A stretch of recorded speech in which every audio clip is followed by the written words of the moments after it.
Bonjour à tous, je viens de réécouter un podcast du mois de juin de notre DRH France sur BFM Business qui parlait du problème de recrutement des jeunes talents. Vous remarquerez que maintenant, quand on parle de jeunes, on ajoute systématiquement le mot talent. Selon notre DRH, les jeunes talents auraient peur des grands groupes comme Sanofi. Alors je dois dire que j'ai été surpris. Je n'ai vraiment pas l'impression que les jeunes d'aujourd'hui soient craintifs. J'ai plutôt l'impression qu'ils ont une certaine assurance, qu'ils savent réellement ce qu'ils veulent et que leurs attentes ne sont pas si différentes des nôtres.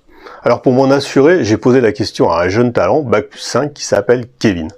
Salut Kevin, tu peux nous donner ton avis sur ce sujet s'il te plaît? Ouais, bien sûr, pas de problème. Perso, j'ai pas peur de Sanofi ou des autres boîtes. Ce que je recherche, c'est simple. Un bon salaire, du télétravail, et pouvoir adapter mes horaires et mon lieu de travail, un travail qui a du sens, avec des perspectives d'évolution, et être en accord avec la vision de l'entreprise. Au final, un travail cool, quoi. Ça te va comme réponse, senior? Parfait, merci Kevin. Finalement, les besoins des jeunes talents sont assez similaires aux autres, voire les mêmes qu'il y a quelques années. Aujourd'hui, que l'on soit jeune ou senior, nous voulons tous la même chose que Kevin. Alors, quels sont les atouts de nos métiers du tertiaire à Sanofi aujourd'hui? Commençons par l'emploi et les évolutions de carrière. Cela tombe bien, nous venons d'avoir les orientations stratégiques pour les 2-3 prochaines années.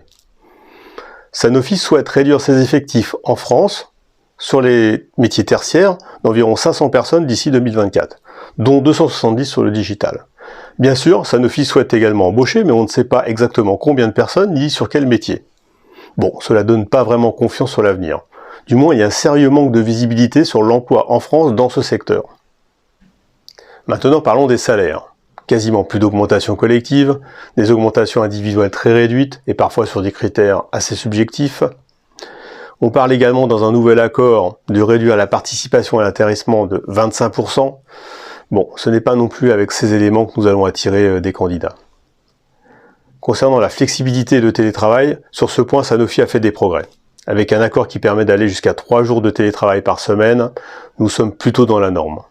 Par contre, cet accord manque totalement de flexibilité en imposant 2 jours de travail sur site obligatoirement. Il ne prend pas assez en compte les frais des salariés en télétravail. Encore un point qui n'est pas un véritable atout pour se démarquer. Et enfin, concernant l'environnement de travail. Certes, nous avons des sites plutôt agréables, mais la pression des résultats sur les salariés est telle qu'au bout de quelques mois, cela devient très dur à supporter et on s'aperçoit très vite que le télétravail devient indispensable.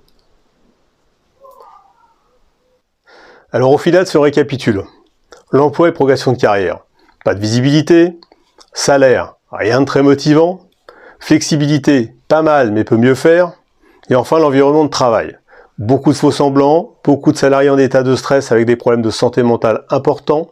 Alors si les jeunes talents hésitent pour candidater à Sanofi, il y a peut-être d'autres raisons que la peur des grands groupes. Il faudrait peut-être commencer par régler tous ces problèmes. Vous ne croyez pas? Voilà, merci de m'avoir écouté, j'espère que cette vidéo vous a plu et à très bientôt sur YouTube.